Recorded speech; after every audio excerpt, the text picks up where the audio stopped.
Ah, it's fall, my friends. And when you think of fall, what do you think of?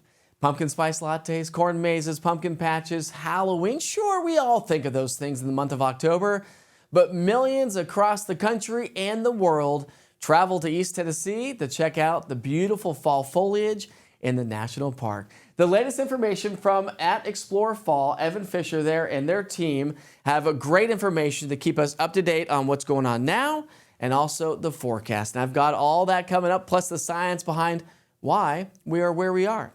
So we only have a little bit of color around much of East Tennessee, which puts us behind for the most part, especially across the national park, behind the average peak fall foliage. Across the highest elevations, it's usually mid to late October. In the valley, it's usually late October to early November. So we still have a little bit of time, but moisture plays a huge role in how fast or how soon we see the fall colors changing, and are they going to be muted or not? Let me explain. While we've seen some decent rain across the national park over the last 7 days, over the last 30 days across the national park in the Southern Valley, we have a deficit of rainfall by over 3 inches in some locations. And that's led to abnormally dry conditions, a moderate and even severe drought across the Southern Valley. And that all plays a huge role. So here is the science behind the changing of our leaves. When we have dry conditions, the leaves will be a little bit more muted and or delayed. We need moisture to bring those leaves and help pop those colors on time. But in order to make those vibrant colors, the reds and the yellows and oranges and purples, well, we also need the cool sunny days and the clear crisp nights. We haven't had a lot of those as well.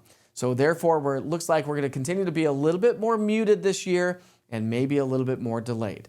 Now, as we look ahead over the next 7 days, this takes us to October 23rd, we'll start to see some moderate colors across the plateau. So there is good news that over the next 7 days, we'll start to see more of the changing colors around town.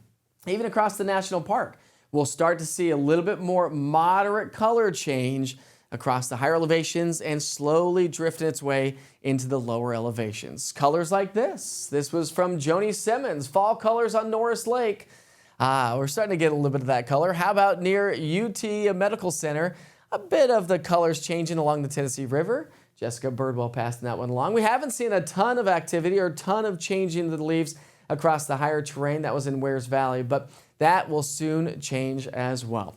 Hey, by the way, as you get out and about and snap those beautiful fall photos, I want you to share those with me. It's super easy to do so.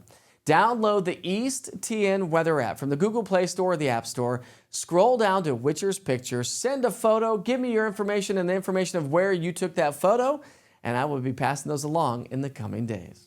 Have a great day.